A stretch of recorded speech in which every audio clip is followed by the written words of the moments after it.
36. Sementara itu di kantor Wilson Group, terlihat Jonathan sedang membaca sebuah berkas yang telah diberikan oleh Noah kepadanya. Yaitu berkas tentang hasil penyelidikan yang dilakukan oleh Noah tentang Luna.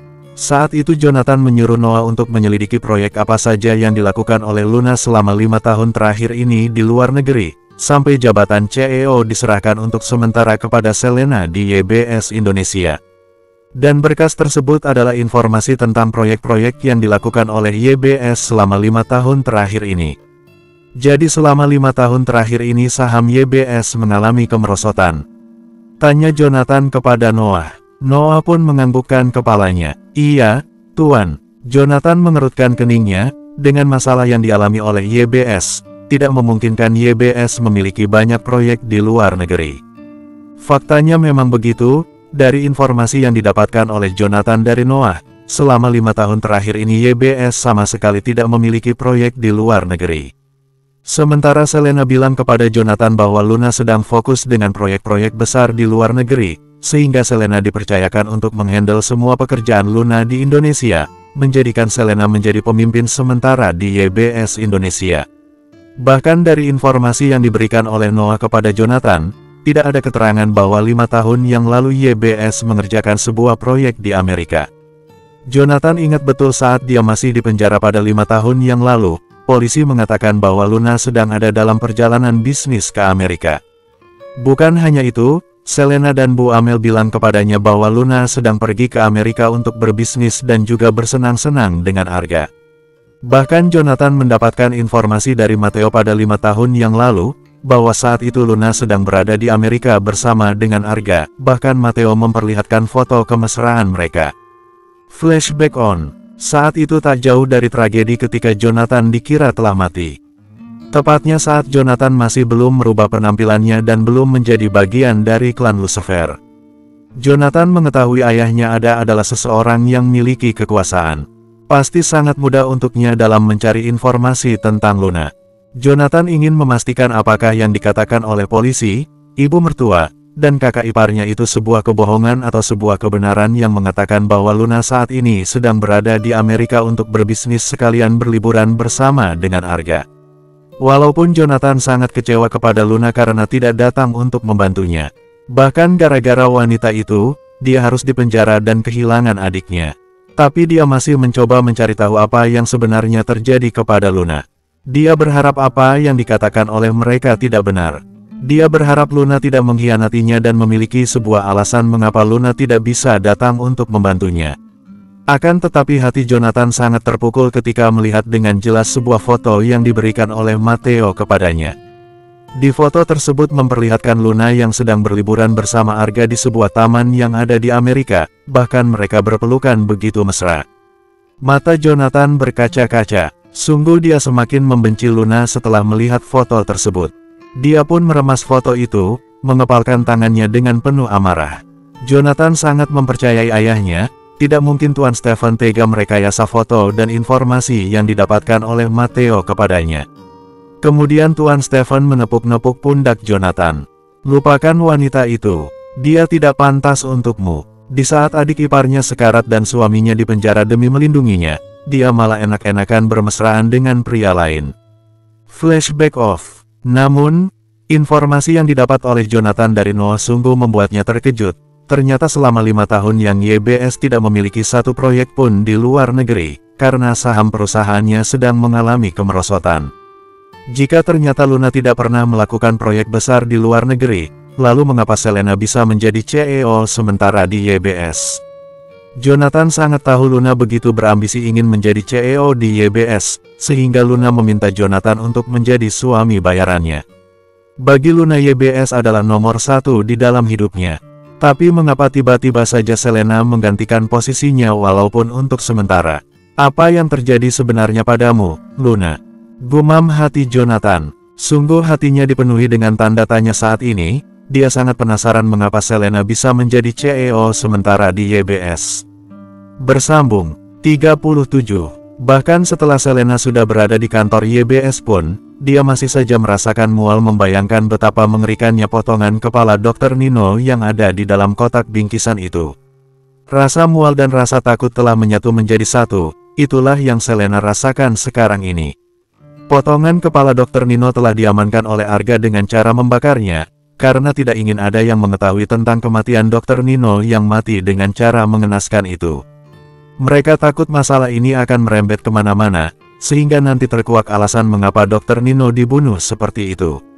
Selena sangat merasa lelah harus keluar masuk kamar mandi, bahkan dia masih terbayang-bayang betapa mengerikannya isi di dalam bingkisan tersebut. Mama jadi gak enak makan dan tidur gara-gara melihat kepalanya Dr. Nino. Siapa yang melakukannya? Kayaknya gak mungkin kan kalau si pria jelek itu hidup lagi, tanya Bu Amel kepada Selena. Dia pun bergidik ngeri membayangkan dengan apa yang dia lihat di mansion tadi.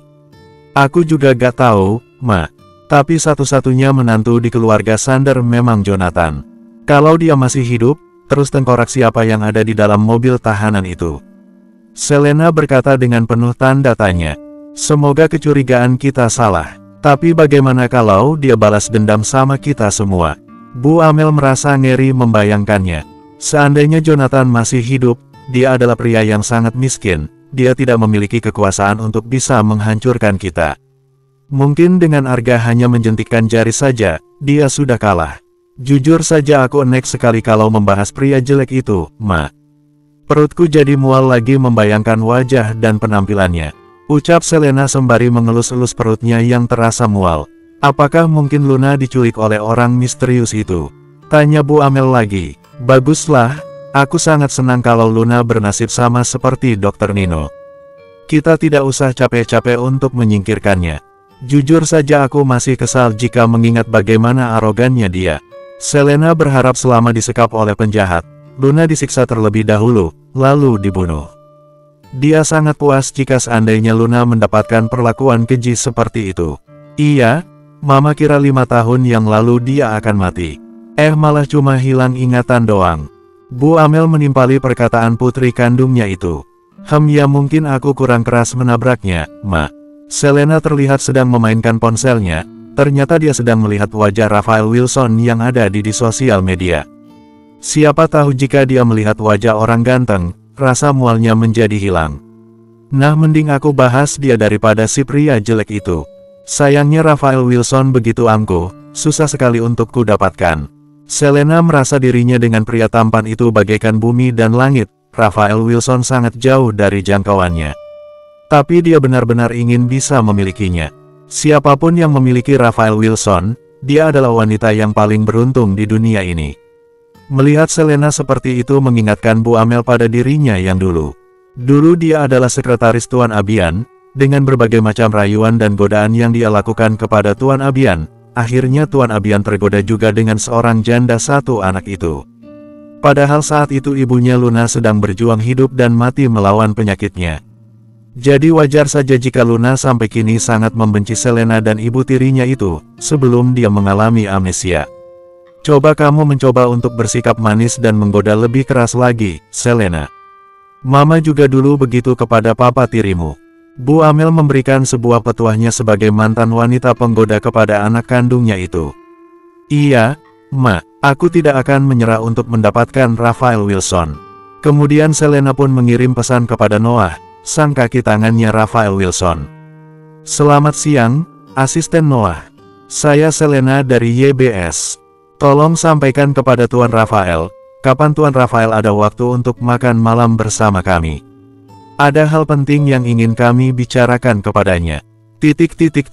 Asteris. Aku ingin kamu mencari tahu kemana perginya Luna saat aku masih berada di dalam penjara pada 5 tahun yang lalu dan bersama siapa dia pergi. Titah Jonathan kepada sang kaki tangannya itu. Walaupun dia sangat membenci Luna, tapi dia harus tahu kebenaran apa yang terjadi pada 5 tahun silam. Jika memang ternyata saat 5 tahun yang lalu Luna tidak melakukan sebuah proyek di Amerika, lantas bagaimana dengan foto yang diberikan oleh Matteo kepadanya? Apakah mungkin Luna memang sebenarnya tidak sedang melakukan sebuah bisnis di Amerika, dia hanya berliburan saja bersama Arga?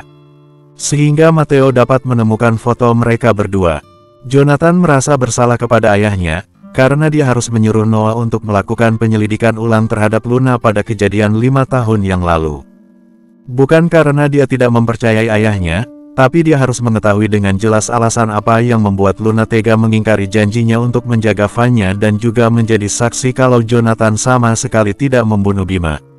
Sampai Luna tega membiarkan Jonathan divonis hukuman mati dan adiknya meninggal karena dibunuh. Noah pun mengangguk dengan patuh. Baik, Tuan. Walaupun rasanya pasti akan sulit, kejadian itu sudah lama sekali. Tapi saya akan mencarikan detektif yang handal untuk mencari apa yang Tuan perintahkan. Jonathan pun menganggukkan kepalanya. Ya sudah, kamu boleh pergi. Noah merasakan ponselnya bergetar, dia segera merogoh saku celana yang dia kenakan, lalu dia mengecek ponselnya. Ternyata ada sebuah pesan dari kakak iparnya sang tuan muda. Tuan, ada pesan untuk Anda dari Selena. Jonathan segera meraih ponsel milik Noah, dia membaca pesan yang dikirim oleh Selena untuknya.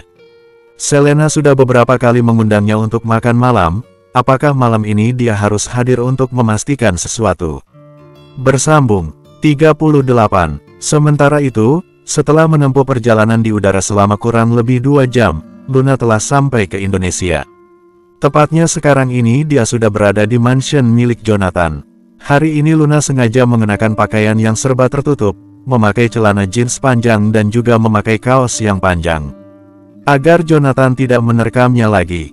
Siapa tahu dengan Luna memakai pakaian serba tertutup tidak membuat Jonathan berhasrat kepadanya. Jangan sampai kejadian di Singapura terulang lagi. Dia pikir aku wanita murahan apa? Padahal dia sudah punya calon istri. Gara-gara dia, aku sudah gagal mempertahankan komitmen aku. Aku ingin memberikan kesucian aku untuk seorang pria yang akan menjadi suamiku nanti. Keluh Luna, dia merasa telah gagal mempertahankan kesuciannya. Meskipun dia tidak bisa mengingat kenangan yang dia lalui bersama Arga dan sampai kini dia belum bisa mencintai Arga, padahal Arga bilang bahwa mereka dulu saling mencintai. Tapi sebagai seorang istri, Luna harus memberikan haknya kepada Arga jika Arga sudah menjadi istrinya nanti. Sayangnya kesucian yang telah Luna jaga, harus direnggut oleh seorang pria asing dan kejam seperti Jonathan. Walaupun perjalanan dari Singapura ke Indonesia cukup melelahkan, tapi Luna harus melakukan tugasnya untuk membersihkan mansion, mencuci pakaian, dan memasak untuk Jonathan. Agar tidak ada alasan bagi Jonathan untuk menghukumnya, dia takut Jonathan akan menghukumnya di atas ranjang. Pekerjaan yang pertama kali Luna lakukan adalah mencuci pakaian dahulu. Luna mulai mencuci pakaian. Ketika Luna memasukkan boxer milik Jonathan, entah mengapa pikirannya menjadi teringat dengan isi di dalam boxer itu. Astaga! Mengapa bisa sebesar itu? Gumamnya dengan pelan sambil meneguk Sliva. Luna bergidik ngeri membayangkannya, mengapa bisa muat masuk ke dalam miliknya. Pantas saja jika sampai kini Luna masih merasakan perih. Walaupun sebenarnya rasanya, Luna menggelengkan kepalanya, dia tidak ingin membayangkan lagi peristiwa malam itu, yang ada rasanya dia ingin sekali menamparkan Jonathan. Luna menghalau pikiran kotornya. Ingat Luna, dia itu adalah pria jahat yang sudah menculik kamu, jangan sampai dia menikmati tubuh kamu lagi. Apalagi dia sudah memiliki calon istri. Kamu jangan menjadi seorang pelakor. Luna memberikan peringatan untuk dirinya sendiri. Kali ini aku akan melawan kalau sampai dia mencoba untuk memperkosa aku lagi. Luna telah membulatkan tekadnya. Setelah selesai mencuci pakaian, Luna bergegas pergi ke dapur untuk memasak. Dia nampak kebingungan harus memasak apa siang ini. Luna mengecek apa saja yang ada di dalam kulkas untuk dijadikan makanan. Di dalam kulkas tersebut terdapat sayuran, daging sapi, daging ayam, udang, ikan tuna, sarden, dan bahan makanan yang lainnya. Harus aku apakan semua makanan itu? Luna merasa pusing memikirkannya. Dia benar-benar tidak memiliki pengalaman dalam memasak.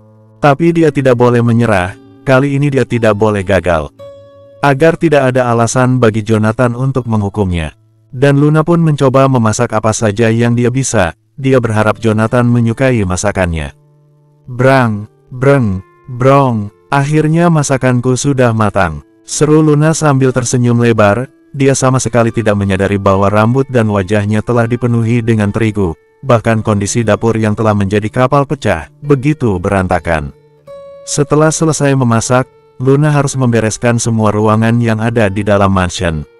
Walaupun cukup melelahkan, tapi dia harus melakukannya, agar Jonathan tidak menghukumnya. Sekarang adalah giliran Luna membereskan kamar Jonathan. Dia terperangah melihat kondisi kamar pria tampan itu, semuanya tertata dengan sangat rapi dan bersih. Apanya yang harus aku bersihkan? Luna nampak kebingungan. Dia mencari sesuatu yang bisa dibersihkan di kamarnya Jonathan. Mata Luna tertuju pada sebuah debu yang terdapat di jendela kamar tersebut. Wah, akhirnya aku menemukan debu, serunya. Dengan sekali sentuhan, debu tersebut akhirnya telah hilang oleh kain lap. Namun, bro, Luna tidak sengaja menyenggol sebuah buku yang ada di atas nakas, membuat buku tersebut terjatuh ke lantai. Luna segera membungkukkan badannya. Saat buku diangkat, tiba-tiba ada sebuah foto yang jatuh dari buku tersebut. Loh, foto apa ini? Gumam Luna sambil membalik fotonya. Betapa kagetnya Luna saat melihat orang yang ada di foto itu. Bersambung, 39. Foto apa ini? Gumam Luna sambil membalik fotonya. Betapa kagetnya Luna saat melihat orang yang ada di foto itu. Luna nampak terperangah memandangi sebuah foto yang ada di dalam genggamannya tanpa berkedip sekalipun. Ternyata orang yang ada di foto itu adalah Jonathan yang penampilannya masih gendut, dekil, dan banyak sekali jerawat di wajahnya. Tangan Luna bergetar, dia sama sekali tidak menyangka bahwa orang yang sering muncul di dalam pikirannya memang nyata. Pria gendut itu bukanlah halusinasi, orang itu benar-benar ada di dunia ini. Lantas mengapa setiap kali dia menanyakan sosok pria gendut itu kepada keluarganya dan Arga, mereka selalu menjawab dengan hal yang serupa, bahwa Luna tidak pernah dekat dan tidak pernah berhubungan dengan seorang pria yang memiliki bodi besar ataupun buruk rupa itu, dan mereka bilang mungkin itu hanyalah halusinasi saja bagi Luna. Jadi pria ini benar-benar nyata. Tapi siapa dia? Mengapa dia sering muncul di dalam pikiranku? Dulu Tuan Abian telah membakar semua barang milik Jonathan, termasuk foto pernikahan Luna dan Jonathan, tidak menyisakan satu pun barang milik menantunya itu. Karena Tuan Abian ingin Luna tidak mengingat lagi pria itu. Tuan Abian ingin apapun tentang Jonathan tak ada satupun yang tersisa di dalam pikiran putrinya. Mungkin saja semua barang milik Jonathan dan foto-fotonya berhasil dihilangkan, tapi ternyata wajah pria itu masih saja melekat di dalam pikiran Luna. Mengapa begitu? Karena sebenarnya dulu Luna mencintai Jonathan, hanya saja dia gengsi untuk mengakuinya. Dulu sebelum Jonathan menikah dengan Luna, Jonathan sering mendapatkan teguran dari Luna, karena dalam 4 hari berturut-turut Jonathan selalu datang terlambat ke kantor. Flashback on. Maafkan saya, Nona. Saya harus menjaga adik saya yang dirawat di rumah sakit. Jarak dari rumah sakit ke kantor lumayan jauh. Karena itulah saya sering datang terlambat. Adik saya tidak memiliki siapa-siapa lagi selain saya, ucap Jonathan pada 6 tahun yang lalu, ketika mendapatkan teguran dari Luna. Luna yang awalnya marah kepada Jonathan, kini berubah menjadi takjub kepada pria itu. Sepertinya Jonathan adalah seorang pria yang baik dan sangat penyayang kepada adiknya. Ya sudah, kamu boleh kembali ke tempat kerjamu, titah Luna dengan nada ketus. Semenjak itulah Luna menjadi merasa bersalah kepada Jonathan, dia sering memarahinya karena Jonathan seringkali terlambat masuk kerja. Saat itu Luna sangat merasa tertekan karena ayahnya akan menjodohkan dia dengan Arga. Tuan Abian bilang bahwa Luna harus segera menikah jika ingin menjadi CEO di YBS. Jika sampai 1 bulan tidak mendapatkan calon suami, Tuan Abian akan menikahkannya bersama Arga. Sehingga ide konyol muncul ketika Luna tidak sengaja melihat Jonathan yang sedang termenung di halte bus, sampai Luna menghentikan mobilnya di sana. Dia rasa tidak ada salahnya menjadikan Jonathan sebagai suami bayarannya. Dia membutuhkan Jonathan agar tidak dinikahkan dengan Arga agar dia menjadi CEO di YBS. Dan Jonathan pasti membutuhkan bantuan dari seseorang karena tak mampu membayar biaya perawatan adiknya di rumah sakit. Tapi ternyata setelah Luna menikah dengan Jonathan, entah dari kapan dan entah dimulai dari mana. Begitulah cinta, tak butuh sebuah alasan. Luna seringkali merasakan jantungnya berdebar-debar setiap kali bersama Jonathan. Bahkan dia pernah merasa cemburu saat melihat Jonathan sedang ngobrol bersama seorang OB wanita di pantry. Bahkan dia selalu marah dan ikut sakit hati jika ada orang lain ataupun keluarganya yang menghina Jonathan. Dan Luna pun merasa sangat nyaman setiap kali bersama pria itu. Mungkin saat itu Luna tidak menyadarinya bahwa dirinya sudah jatuh hati kepada suami bayarannya itu, atau mungkin dia sedang berusaha mengelak dengan perasaannya sendiri. Namun, Setelah Jonathan dipenjara demi melindunginya, dan dia pun mengetahui bahwa Jonathan telah dijebak. Dari sanalah Luna menyadari perasaannya bahwa sebenarnya dia sudah jatuh hati kepada Jonathan, sampai dia nekat melarikan diri dari mansion untuk menemuinya. Walaupun usahanya untuk menemui Jonathan telah gagal, karena dia harus mengalami kecelakaan. Tiba-tiba ada sebuah mobil menabraknya, membuat dia mengalami koma dalam waktu yang cukup lama dan sekarang dia harus menderita amnesia. Flashback off. Sayangnya semua kenangan itu tak ada satupun yang muncul di dalam ingatan Luna. Hanya wajah Jonathan versi dulu yang sering muncul di dalam pikirannya. Hati Luna kini telah dipenuhi dengan tanda tanya. Dia harus bisa mengetahui dengan jelas siapa pria gendut itu dan ada hubungan apa dengan Luna. Jika pria itu nyata, lalu mengapa ayah, Kak Selena, dan Mama Amel harus membohongi aku? Dan sebenarnya ada hubungan apa antara Raphael Wilson dengan pria itu? Luna memegang dadanya yang merasa sakit, dia tidak paham mengapa setiap kali mengingat wajah pria gendut itu hatinya selalu merasakan sakit. Bersambung 40. Malam ini Jonathan terpaksa harus menghadiri acara makan malam yang diadakan di mansion milik Tuan Abian. Saat ini dia sedang berada di dalam perjalanan menuju mansion tersebut, tentu saja harus melewati sebuah jalan tempat saat dulu dia dijebak telah membunuh Bima. Jonathan menghela nafas dengan berat, setiap kali dia mengingat kejadian 5 tahun yang lalu, dia semakin membenci Luna dan keluarganya, termasuk Arga. Walaupun sekarang ini dia sangat penasaran ketika dia di penjara, sebenarnya Luna pergi kemana, dan mengapa Selena bisa menjadi CEO untuk sementara. Karena itulah dia harus melakukan pendekatan dengan keluarga mertuanya itu. Saya sudah menyuruh tim detektif The Darkness untuk mencarikan informasi yang ada pinta, Tuan. Lapor Noah sambil menyetir mobil. Kejadian itu sudah lama, pasti membutuhkan waktu yang tidak sebentar untuk mendapatkan informasi yang akurat. Ya, jawab Jonathan dengan singkat. Kemudian dia menyesap rokoknya dan menghembuskan asap yang berasal dari rokok itu keluar dari mulutnya. Setelah sampai di mansion milik Tuan Abian, Jonathan keluar dari mobil. Dia menjatuhkan puntung rokok ke paving block, kemudian dia menginjak puntung rokok tersebut sampai padam.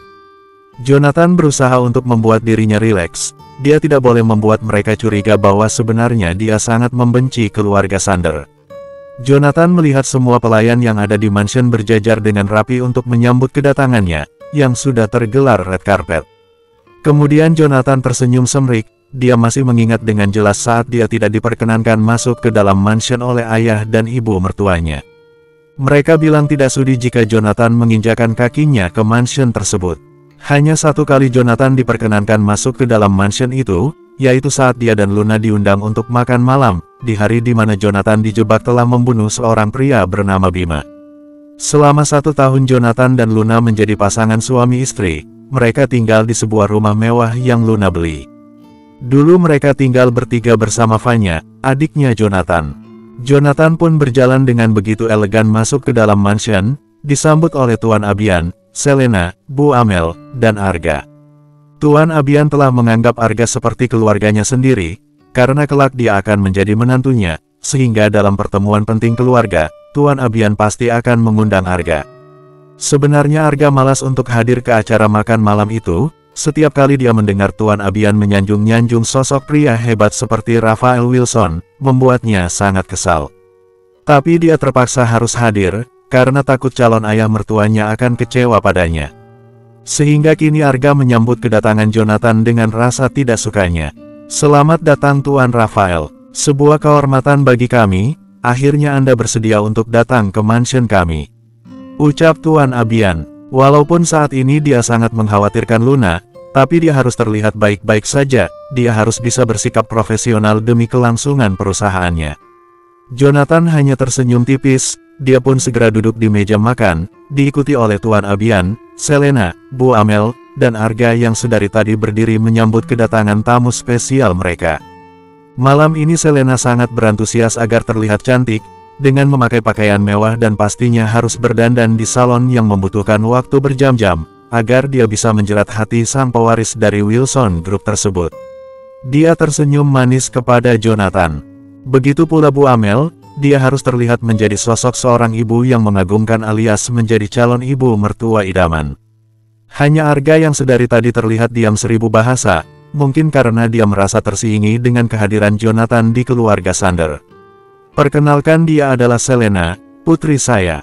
Mungkin Anda sudah pernah bertemu dengannya, Tuan Raphael. Tuan Abian mulai memperkenalkan anggota keluarganya kepada Jonathan, dimulai dari Selena terlebih dahulu. Selena pun tersenyum manis kepada Jonathan sambil sedikit membungkukkan badannya. Kemudian Tuan Abian menunjuk ke arah istrinya, dia adalah istri saya, Nyonya Amel. Dan Bu Amel tersenyum begitu sumringah, sedikit membungkukkan badannya. Setelah itu Tuan Abian menunjuk ke arah Arga. Dan perkenalkan, dia adalah calon menantu saya, Arga. Dari perusahaan Lux. Calon suaminya putri saya yang satu lagi. Namanya Luna. Kebetulan Luna tidak bisa hadir ke acara makan malam ini, dia masih sibuk dengan pekerjaannya di luar negeri. Mereka tidak ingin dengan hilangnya Luna menjadi aib untuk keluarga, apalagi sekarang ini ada sangkut pautnya dengan meninggalnya Dr. Nino. Sehingga mereka terpaksa berbohong kepada Jonathan. Jonathan hanya tersenyum semrik, karena dia tahu bahwa mereka sedang berbohong. Luna sedang berada bersamanya, dan dia tahu dari gelagatnya bahwa Tuan Abian sedang banyak pikiran, mungkin karena dia sangat mengkhawatirkan Luna, ditambah dengan kondisi perusahaannya yang sedang tidak baik-baik saja. Arga memaksakan diri untuk tersenyum kepada Jonathan. Saya datang ke sini untuk mewakili calon istri saya, karena sebentar lagi saya akan menjadi suaminya. Jonathan pun tersenyum miring, dia merasa apa yang diucapkan oleh Arga kepadanya adalah sebuah lelucon. Silakan dicicipi masakan yang telah saya buat, Tuan Raphael. Saya sengaja memasak banyak makanan khas Indonesia khusus untuk Anda. Bu Amel mempersilahkan Jonathan untuk mencicipi masakannya dengan ramah. Sekalipun tak pernah wanita tua itu bersikap seperti itu pada sosok Jonathan yang dahulu. Benar-benar sangat menjijikkan, Jonathan sama sekali tidak tersentuh dengan sikap keluarga Sander yang berusaha untuk mencoba menarik perhatiannya. Jonathan mulai mencicipi salah satu masakan yang terhidang di sana. Dia pun tersenyum tipis, masakan Anda sangat lezat, Nyonya Amel. Siapapun yang menjadi menantu Anda, pasti dia sangat bahagia karena memiliki seorang ibu mertua yang begitu baik, ramah, dan masakannya sangat lezat. Bu Amel tersenyum mesem mendengarnya pujian yang dilontarkan oleh Jonathan kepadanya, rasanya hidungnya seakan mau terbang. Apalagi Selena, hati wanita itu sangat berbunga-bunga. Tuan Abian pun terkekeh, kami juga senang jika seandainya Tuan menjadi bagian dari keluarga Sander. Maksudnya jika Tuan Raphael menjadi menantu saya. Walaupun perkataan Tuan Abian terkesan sebuah candaan, tapi memang dia sangat berharap tamu spesialnya itu akan menikah dengan Selena. Jonathan pura-pura tertawa kecil menanggapi candaan Tuan Abian, kemudian dia meneguk minuman yang sudah tersedia di sana. Apakah boleh saya menikahi putri Anda? Tuan Abian, Selena, dan Bu Amel terperangah mendengarnya.